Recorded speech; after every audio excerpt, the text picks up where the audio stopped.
भाई साहब आप डायग्राम नहीं करा रहे हो, आप डायग्राम नहीं करा रहे हो लेक्चर्स के अंदर और ऐसे सवाल पूछे जा रहे हैं। अभी बोर्ड्स आ रहे हैं एंड अगर तुम 12-14 दिन इस बायोलॉजी को दे दोगे जिसमें 11-12 दोनों पढ़ाया जा रहा है, तुम बोर्ड्स में बिल्कुल फंस जाओगे। अगर हम ऐसा पूरा दिन बायोलॉजी को देते जाएंगे फॉर नेक्स्ट 14 डेज तो फिर बाकी सब्जेक्ट्स।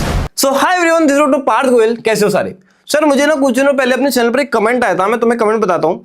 भैया प्लीज एक फुल वीडियो बना दो कि नीट 2026 का जो उम्मीद बैच आया है उसको कैसे फॉलो करना है एंड अगर 0 पर है तो क्या टाइम टेबल रखना चाहिए, क्या लिमिटेड चीजें करनी चाहिए जिससे केवल सिलेक्शन हो जाए इस बैच को फॉलो करके। एंड मैंने सोचा यार कि क्यों ना इस पे मैं वीडियो बनाऊं। मैंने उम्मीद बैच का पूरा देखा कि क्या क्या टाइम टेबल है, किस तरीके से हमें पढ़ाया जा रहा है एंड आज की वीडियो में मैं तुम्हारे को इसको फुल रिव्यू करने वाला हूं कि क्या तुम्हें बैच फॉलो करना चाहिए, क्या इस बैच से सच में तुम्हारी बायोलॉजी पूरी 100% हो जाएगी, क्या तुम्हारे 360 पक्के हो जाएंगे, क्या ये सच में होने वाला है, क्या 10 दिन के अंदर ये चीज हो जाएगी, क्या ऐसा है या नहीं है, सब कुछ डिटेल में बताऊंगा। अगर तुम मुझे नहीं जानते हो तो यार मेरा नाम है डॉक्टर पार्थ गोयल। मैं पिछले 5 साल से बच्चों को पढ़ा रहा हूँ and I am also author of biohack chemhack, जो कि बहुत फेमस बुक्स है ना। एंड मेरी नीट में ऑल इंडिया रैंक 223 आई थी, तो अगर नए हो तो चैनल सब्सक्राइब कर लेना क्योंकि बहुत सारी इंपॉर्टेंट चीजें यहाँ पे आती रहती हैं। एंड पिछले 5 साल के अंदर मैंने जब पढ़ाया था, बच्चों को पढ़ाना स्टार्ट किया, भगवान की दया से ऐसे ऐसे बच्चे निकले यार जो मैं खुद विश्वास नहीं कर सकता। आज की तारीख मुझे खुद को विश्वास नहीं होता कि 2023 में ये वो बच्चे थे जिन्होंने मेरी बुक यूज करी थी एंड ये इनकी खुद की मेहनत थी यार, 100% इनकी मेहनत से ये निकले थे। बट कहीं ना कहीं ऐसा था कि भाई इन्होंने मुझे भी थोड़ा क्रेडिट दिया अपनी सक्सेस का, जो मुझे बड़ा अच्छा लगता है। बट एनीवे हम टॉपिक पे वापस आते हैं कि भैया क्या उम्मीद बैच हमें फॉलो करना है, किस तरीके से फॉलो करना है, क्या चीजों का ध्यान रखना है। तो उम्मीद बैच एक बहुत अच्छा बैच है, बहुत शानदार बैच है, that too by Vipin Sharma sir. Vipin Sharma sir वो पहले टीचर थे जिनसे मेरा कॉन्टेक्ट हुआ था जब मैं यूट्यूब पर आया था, मैंने पढ़ाना स्टार्ट किया था एंड सर का बिहेवियर इतना अच्छा है मैं तुम्हें बता नहीं सकता। पर्सनली भी सर वैसे ही है जैसे तुम्हें ऑन कैमरा दिखते हैं एंड सर जिस तरीके से इस बैच में पढ़ा रहे हैं, लिटरली मैंने देखा कि 12-12 घंटे नॉन स्टॉप पढ़ाना मतलब बहुत मेहनत का काम है यार, स्पेशली जब वो खुद बता रहे हैं कि वो बीमार है। तो मैं तो यार हेड्स ऑफ बोलता हूँ सर को कि सर इस तरीके से पढ़ा रहे हैं एंड सही में सर पूरी दम से लगे हुए हैं इस बैच में कि तुम्हारा सिलेक्शन हो जाए, जो मुझे समझ में आता है। एंड इस बैच में यार मुझे लेकिन 1-2 चीजें हैं, कुछ चीजें हैं जो मुझे लगती हैं कि कुछ गड़बड़ है, जो कि शायद सर सही करें तो बहुत अच्छा हो जाएगा बच्चों के लिए। देखो सबसे पहले तो जो सही बात है कि बहुत अच्छी बात यह है कि सर जो है ना फुल पढ़ा रहे हैं अगले 12 दिन के अंदर। ठीक है, 12 दिन के अंदर 12 तुम देखोगे तो 12 लेक्चर्स हैं। कुछ वीडियो सर ने डाली थी जब इंट्रोडक्शन में 10 के बारे में लिखा कि 10 दिन में कंप्लीट होगा, बट उनके जो जब मैंने शेड्यूल देखा तो उसमें 12 लेक्चर लिखे हुए थे, मतलब 12 दिन के अंदर, और स्पेशली जब 2 दिन का हम छुट्टी मान के चले तो 12 से 14 दिन के अंदर पूरा का पूरा तुम्हारा कंप्लीट होने वाला है, जो कि लाइक बहुत कम टाइम है। बहुत कम टाइम के अंदर 14 दिन के अंदर तुम्हारा पूरा का पूरा बायोलॉजी कवर हो जाएगा लिटरली। ठीक है, जितना ही बच्चा अगर सीरियस कोई बंदा पढ़ेगा, स्पेशली क्योंकि ये पूरे के पूरे लेक्चर्स फ्रॉम बेसिक 0 लेवल से लेकर एडवांस लेवल तक, from basic to all detail तक है ना। तो ये वो बच्चा है जो बिल्कुल कुछ नहीं पढ़ा है ना, 2 साल कोई पढ़ाई नहीं करी है, लास्ट के 2 महीने में सोच रहा है कि शायद मेरा कुछ भला हो जाए, तो भाई ये तुम्हारे लिए है। ठीक है, ये तुम्हारे लिए है, बेस्ट चीज है तुम्हारे लिए। बट मुझे यार इस सीरीज के थोड़े कौन लगे एंड मैं ओपनली बोल रहा हूँ, किसी को बुरा लग सकता है जितने बच्चे यहाँ पे देख रहे हैं एंड इट्स ओके यार। मैं अपना यहाँ पे बात अपनी जो रिव्यू है वो देने आया हूँ। I am not here to offend anyone. जो मेरा एक्सपीरियंस है, जो मैंने पिछले 5 साल में पढ़ा है, जो मेरी खुद की रैंक आई, मेरे छोटे भाई की रैंक आई, जो हमने 360-345 मार्क्स नीट में लाए हैं बायोलॉजी के अंदर, तो उसका एक्सपीरियंस जो मुझे लगता है ना, जो मुझे लगता है चीजें इस सीरीज में लैकिंग है, जो हर साल जो सीरीज होती थी उनमें नहीं होती थी, पर पता नहीं इस साल मुझे थोड़ा सा फर्क लगा, थोड़ी सी लैकिंग लगी। देखो मुझे सबसे पहली बात तो ये लगा कि कोई बच्चा 12 घंटे कैसे एक दिन में पढ़ सकता है। सोचो 12 घंटे लगातार अगर तुम स्क्रीन को भी देखते हो ना, तुम्हारी आंखें दर्द दे जाती हैं। एंड अगर इस तरीके से हम पढ़ने लगेंगे, एक दिन में 24 घंटे होते हैं, 12 घंटे तुमने पढ़ाई करी, अब तुमने 12 घंटे पढ़ाई करी है, लेक्चर देखा है, तो तुम्हें कम से कम स्लीप चाहिए 8 घंटे की, क्योंकि तुम्हारा माइंड को भी रेस्ट चाहिए। एंड मैं हमेशा अपने बच्चों से बोलता आया हूं कि यार देखो 8 घंटे की नींद को कॉम्प्रोमाइज मत किया करो। कई बच्चे कम नींद लेते हैं लेकिन वो याद नहीं रख पाते चीजों को, क्योंकि हम कर रहे हैं नीट की तैयारी, हमें चीजों को अपने दिमाग में फीड करना है और दिमाग को रेस्ट देना, क्योंकि सोते समय ही सारा का सारा डेटा लॉन्ग टर्म मेमोरी में जाता है। ठीक है, तो वो बहुत जरूरी है। तो अगर 12 घंटे प्लस 8 घंटे हम कैलकुलेट करें तो हमारे हो जाएंगे 12 + 8 तो हमारे 20 घंटे तो यही हो गए, राइट। तो अब हमारे पास बचे 4 घंटे। तो 4 घंटे में आपको लाइक अपना सब कुछ करना है ना, और साथ ही में आपको एनसीईआरटी भी करना है, पीवाईक्यूज भी करना है, तो मुझे लगता है कि काफी हेक्टिक है। एंड कोई कर पाए बहुत अच्छी बात है, बट मुझे ऐसा लगता है कि यार फिर बाकी सब्जेक्ट का क्या, अगर हम ऐसा पूरा दिन बायोलॉजी को देते जाएंगे फॉर नेक्स्ट 14 डेज, तो फिर बाकी सब्जेक्ट्स फिजिक्स और केमिस्ट्री भी तो हमें पढ़ना है ना। तो अगर हम उसको बिल्कुल साइडलाइन कर देंगे, बिल्कुल छोड़ देंगे, तो फिर बहुत प्रॉब्लम हो सकती है बच्चों के लिए, क्योंकि ऐसा नहीं हो सकता यार। क्योंकि अगर तुम टोटली छोड़ दोगे ना 12 दिन के लिए, 14 दिन के लिए फिजिक्स और केमिस्ट्री को, तो साहब तुम समझ लो कि तुम भूल जाओगे ऑलमोस्ट, और फिर तुम्हारे को बाद में फिजिक्स केमिस्ट्री में बहुत ज्यादा दिक्कत आने वाली है। इसलिए मुझे थोड़ा सा एक लैकिंग लगी कि रेगुलर लगातार विदाउट ब्रेक लेक्चर्स हैं, दैट टू 12 डेज, है ना। तो ये बहुत ज्यादा हो गया बच्चों के लिए। दूसरी चीज मुझे लगी यार कि देखो हर साल, और इस साल स्पेशली, मैं तुम्हें क्वेश्चन दिखा रहा हूँ नीट 2025 का। नीट 2025 का एक क्वेश्चन देखो, एंड मुझे तुम सॉल्व करके बताओ। तुम्हारे सामने है ये एक जो है ना पूरा बायोटेक का क्वेश्चन है, बायोटेक्नोलॉजी प्रिंसिपल में ये डायग्राम दिया है एनसीईआरटी के अंदर। इसमें पूछा गया था कि जो फोम ब्रेकर है, ठीक है, इन 4 में से फोम ब्रेकर कौन सा है? फोम ब्रेकर कौन सा है बताओ। तुम अगर सच में जानते हो तो मुझे बताना, अगर सच में नहीं जानते तो कमेंट में लिखो यार कि भैया मुझे नहीं पता था। लिटरली मतलब जो तुम्हारे सच है ना वो बताओ। मुझे ऐसा लगता है यार कि आज ये पीवाईक्यू है, लेटेस्ट पीवाईक्यू, तब भी मुझे ऐसा लगता है कि 90% नीट का बच्चा इसको आज भी सॉल्व नहीं कर पाएगा। इवन नीट का बच्चा क्या यार, मैं खुद कंफ्यूज हो जाता हूं, क्योंकि इसका आंसर ये है, सी है, जो कि है फोम ब्रेकर, ठीक है, सी है। एंड ये इतना डेप्थ ऑफ एनसीईआरटी से पूछा गया था ये सवाल कि भाई साहब आप डायग्राम नहीं करा रहे हो, आप डायग्राम नहीं करा रहे हो लेक्चर्स के अंदर, और ऐसे सवाल पूछे जा रहे हैं। इसलिए मुझे लगता है यार कि जब भी हम पढ़ाते हैं स्पेशली बायोलॉजी में, तो एनसीईआरटी का एक एक डायग्राम डेप्थ टू डेप्थ पढ़ाना चाहिए, जो कि मुझे इस सीरीज में मिसिंग लगा। क्योंकि इस सीरीज में डायग्राम थे ही नहीं, जो भी लेक्चर चल रहे हैं उनमें डायग्राम है ही नहीं, बिल्कुल भी एनसीईआरटी का डायग्राम नहीं है। बट हर साल नीट में 2 से 3 डायग्राम पूछे जाते हैं। ये देखो तुम नीट 25 में पूछा गया था, एंड ये सारे डायग्राम नीट 24 के हैं, ठीक है, 2024 के हैं। एंड ये तुम देखो एग्जैक्ट एनसीईआरटी से उठाए गए डायग्राम से। इवन तुम इस वाले क्वेश्चन को सॉल्व करो, मुझे पता है इसमें बहुत सारे बच्चे कंफ्यूज होंगे, इस वाले क्वेश्चन को सॉल्व करके बताओ, वीडियो पॉज करो, सॉल्व करके बताओ। हो सकता है तुम इस क्वेश्चन में इसको मान जाओ, इसको मान जाओ एपिगाइनस, इसको मान जाओ हाइपोगाइनस या पेरिगाइनस, बट ये दोनों क्या है, दोनों पेरिगाइनस है। एंड बच्चे कंफ्यूज होते हैं इन जैसे क्वेश्चंस के अंदर, एंड इन जैसे क्वेश्चंस के लिए आपको एनसीईआरटी का एक एक डायग्राम करना जरूरी है, जो कि मुझे इन लेक्चर्स में, उम्मीद सीरीज में जो स्पेशली इस साल आई है, मुझे बहुत लैकिंग लगा। मुझे एक भी डायग्राम नहीं दिखा एनसीईआरटी का, जो कि करना बहुत जरूरी है। दूसरी बात मुझे लगा यार कि इस टाइम पर टाइम बिल्कुल कम है बच्चों के पास, 1.5 महीना बचा है केवल। तो जब 1.5 से 2 महीना बचा होता है ना, तब हमें पीवाईक्यूज पे फोकस होना चाहिए। और इवन जब हम पढ़ा रहे हैं, क्योंकि बच्चे से हम एक्सपेक्ट नहीं कर सकते कि वो पढ़ने के बाद, जब वो 12 घंटे का लेक्चर ले रहा है, उसके बाद उस 4 घंटे के ड्यूरेशन में जब वो बिल्कुल थका रहा है, वो पीवाईक्यूज अच्छे से कर ले।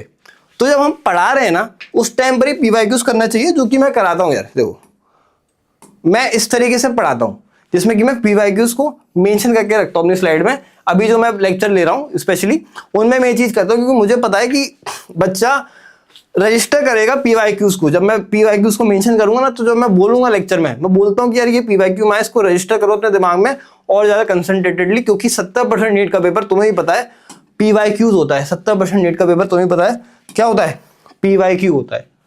हर साल ये ट्रेंड होता है, हर साल मैं देखता हूँ। तो ये थोड़ा सा मुझे मिसिंग लगा, मुझे लगता है लेक्चर्स के अंदर ही इसको इंक्लूड करना चाहिए था। एंड साथ ही में मुझे लगता है यार कि लाइव इन लेक्चर्स को देखना बहुत अनप्रोडक्टिव है, क्योंकि अगर तुम बैठ के 10-12 घंटे देख रहे हो ना, मुझे नहीं पता तुम्हें नींद कैसे नहीं आएगी, बट मुझे तो आ जाती है। मैं इवन जब भी खुद देखता हूँ लेक्चर्स, मुझे नींद आ जाती है अगर इतने लंबे ड्यूरेशन के लेक्चर्स होते हैं।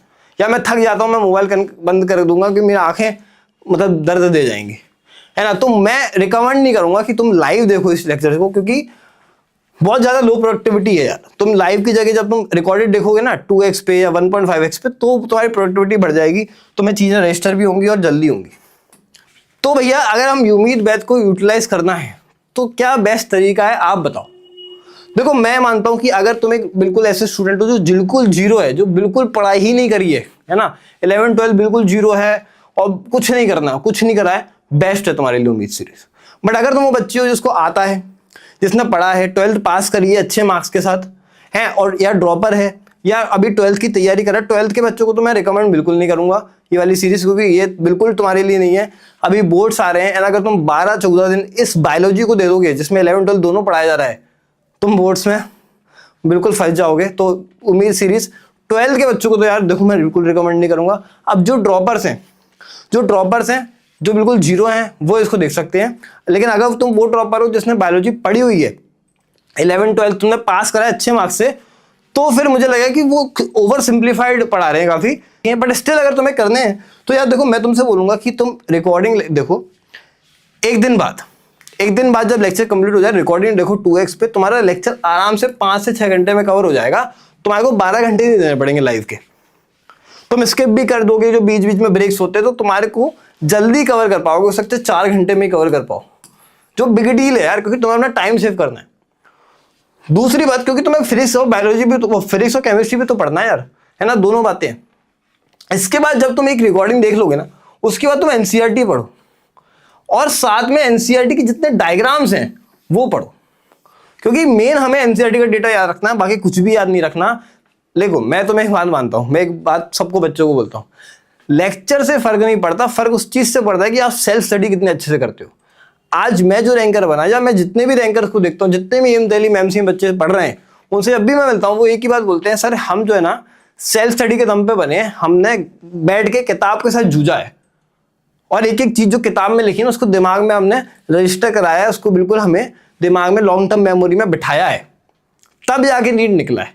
कोई भी लेक्चर देखने से नीट नहीं निकल सकता जब तक आप खुद प्रैक्टिस नहीं करोगे, जब आप खुद नहीं पढ़ोगे। एंड यही बात मैं बोलना चाह रहा हूं, इसलिए ये सबसे इंपॉर्टेंट टास्क है। इसके बाद क्या होता है ना, क्योंकि तुम्हारे पास अभी टाइम नहीं है, तुम अगर एमसीक्यू करोगे, रैंडम एमसीक्यूज कर सकते हो, लेकिन उससे कुछ नहीं होने वाला है। तुम्हें ऐसा मटेरियल चाहिए कि भैया ये बता दो कि एनसीईआरटी हमने पढ़ ली, डायग्राम सारे कर लिए, अब हमारा चेक हो जाए कि एनसीईआरटी की सारी लाइंस हमें आती है कि नहीं, डेटा आता है कि नहीं, अगर नहीं आता तो वो भी पता चल जाए कि एनसीईआरटी कौन सा डेटा हम भूल चुके हैं। एंड उसके लिए जो मटेरियल मेरे पास है, एंड बिलीव मी ऐसा मटेरियल तुम मानोगे नहीं, टोटल का टोटल वो मैं फ्री में देता हूं, वो है बायोहैक। एंड इसमें मैंने क्या किया, ये मैं पिछले 5 साल से दे रहा हूं, 2021 से मैं दे रहा हूं बच्चों को। एंड इसमें मैंने क्या कर रखा है, जब मैंने इसको बनाया था, मैंने एनसीईआरटी का ना एक एक लाइन निकाली थी, एक एक लाइन से क्वेश्चन बनाया था, बैठ के लिटरली बैठ के 12-12 घंटे दिन में लगा रहता था।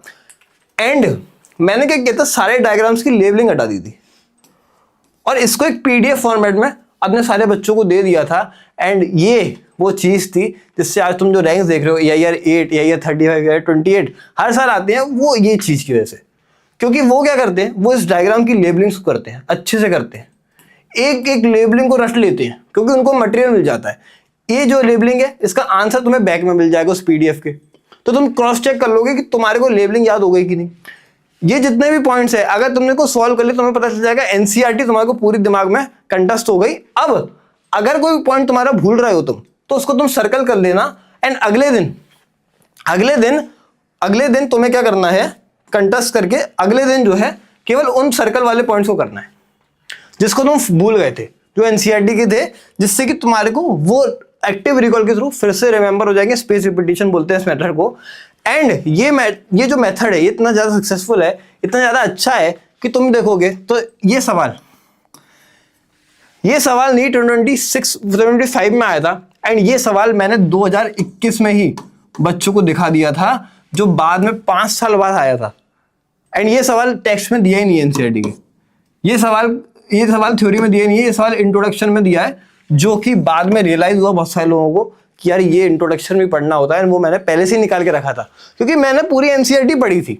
एंड मुझे जहां लगता था कि यहाँ से क्वेश्चन बनेगा, यहाँ से क्वेश्चन बनेगा, वो सारा कुछ मैंने निकाल के और सारे डायग्राम्स निकाल के इस तरीके से इस चीज को बनाए थे, एंड पूरा फ्री में दिया था यार। तो मैं तुमसे बोल रहा हूँ कि ये तरीका है जिससे तुम अभी के टाइम पे, क्योंकि साल भर तुम कुछ भी करो यार, कोई मैटर नहीं करता, अभी तुम्हें बहुत स्ट्रेटेजिकली चलना पड़ेगा। अगर तुम नहीं चलोगे तो तुम बहुत सारे मार्क्स अपने हाथ से धो बैठोगे।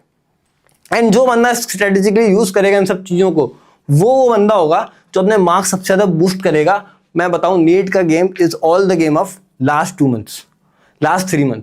बिकॉज लास्ट 3 मंथ में कई सारे ऐसे बच्चे होते हैं जो बूस्ट कर जाते हैं, एंड कई सारे ऐसे बच्चे होते हैं जो मोरल डाउन करके नीट नहीं निकाल पाते। अब तुम्हें कैसा बनना है वो तुम्हें डिसाइड करना है।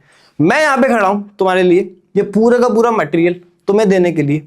मेरा टेलीग्राम चैनल है, नीचे लिंक तुम्हें मिल जाएगी, ज्वाइन कर लो एंड सारा का सारा मटेरियल तुम्हें मिल जाएगा फ्री ऑफ कॉस्ट में। पीडीएफ को प्रिंट कराना, इस पीडीएफ को प्रिंट कराना, इसको भरना नहीं है, इसको बस तुम्हें क्या करना है, पीछे जाके आंसर की में देख लेना है कि तुमने सही आंसर गैस किया कि नहीं। अगर नहीं किया तो गोला मार देना, खत्म काम। अगले दिन चेक करना, दैट्स इट। ये चीज जब तुम करोगे ना इन लेक्चर्स के साथ, मैं बता रहा हूं तुम्हारा बायो के मार्क्स स्काईरॉकेट हो जाएंगे। आराम से 350 360 मार्क्स आ जाते हैं यार, आ जाते हैं। बस खुद पे विश्वास रखना है। एंड साथ ही में मैं अपनी लेक्चर सीरीज दे रहा हूं, तो जितने भी क्लास 12th के बच्चे हैं आई वुड रिकमेंड किया, देखो क्लास 12th में अभी 14 दिन देना बायोलॉजी को, जिसमें कि नीट की तरीके से पढ़ाई जा रही है, क्योंकि तुम्हारे बोर्ड्स के एग्जाम भी हैं। आई वोंट रिकमेंड तुम्हें क्लास 12th में ऐसी लेक्चर सीरीज तुम फॉलो कर सकते हो, उसमें क्लास 12th का पढ़ाया जा रहा हो अभी थोड़ा थोड़ा धीरे धीरे, क्योंकि तुम्हारा मार्च एंड में एग्जाम है, तब तुम्हारा सब कुछ कवर हो जाए। तो ऐसी एक सीरीज मैं चला रहा हूँ, तो जितने क्लास 12th के बच्चे वो उसको फॉलो कर सकते हैं।